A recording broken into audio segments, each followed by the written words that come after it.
Well, good morning and welcome to the Morning Report. My name is Willie Lawson. The Morning Report is a production of FightbackMedia.com, FightbackMedia.com, FightbackMedia.com, and FightbackMediaTV.com. Trust that you are well today. Oh, my goodness gracious.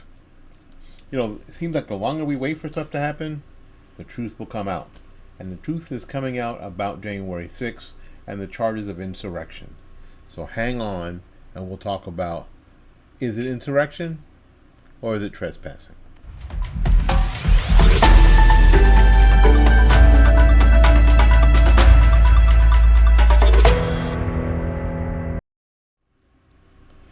All right.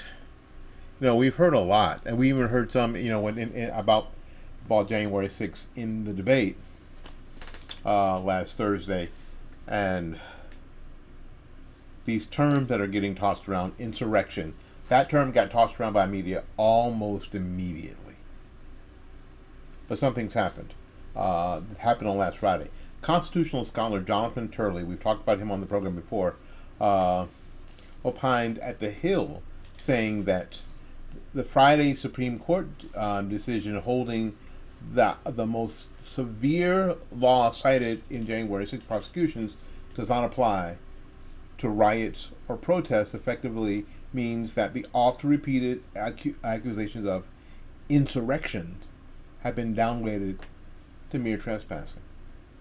As Breitbart reported this past Friday, the Supreme Court decided in Fisher versus the U.S. that the Department of Justice had taken too broad a view of U.S. Code 18, that's 1512, Section C, Paragraph 2, a law that permits destruction, that prohibits destructions of evidence, but was not intended for protest. It should be noted that the federal insurrection statute found there at U.S. Code 18, 2383, but few, if any, of the January 6 rioters ever charged or were charged for that. Instead, the most serious charge they were hit with was under the Section 1512, Section C, Paragraph 2, the one we just talked about, which is about the obstruction of official proceedings by destroying or hiding documents meant for use in that proceeding. Unless defendants can be shown to have interfered with the delivery of documents to Congress, they cannot be prosecuted under that statute. Hundreds of people, including former President Donald Trump, have been charged with that statute. Most strikingly, Justice Kenyatta Brown Jackson, a liberal appointee by President Biden, sided with the conservatives, while Justice Amy Coney Barrett, appointed by former President Trump, sided with the liberals. And if I can stop there, our friend, I'm having a Joe Biden. We have a friend that warned us about her, and we'll get to her name in a second. We got warned that she was a little iffy, right? She was a little iffy, and she's a little iffy. As Turley argues in his lengthy op-ed, the decision will have ramifications that could affect hundreds of cases pertaining to January 6. 4 years calling January 6 an insurrection has been a litmus test for press, pundits, and politicians. Members of Congress, such as Eric Swalwell, claim that the conspiracies of armed and organized insurrectionists, the claim is highly absurd but politically advantageous. The Fisher opinion will bring an end to a minority cases that were based entirely on charges under 1512c2.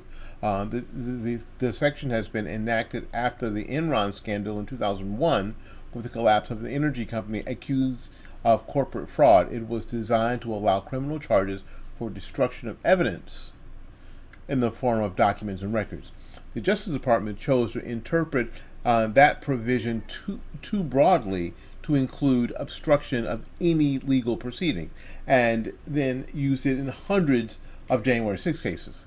At least a quarter of the prosecutions included this charge. A quarter of them.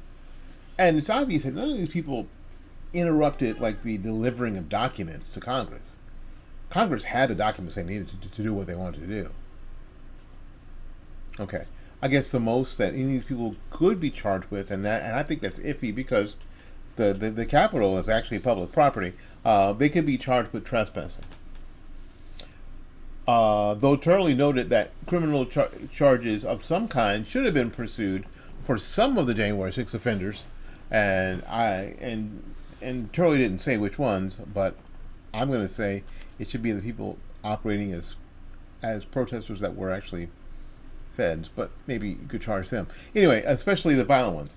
He declared, or the man who shot Ashley Babbitt,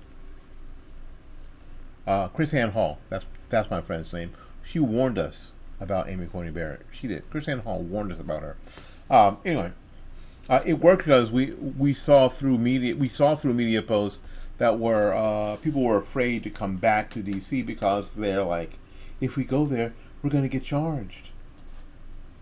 Said Sharon. We wanted to take out those individuals and essentially were thumbing their noses at the public for what they did.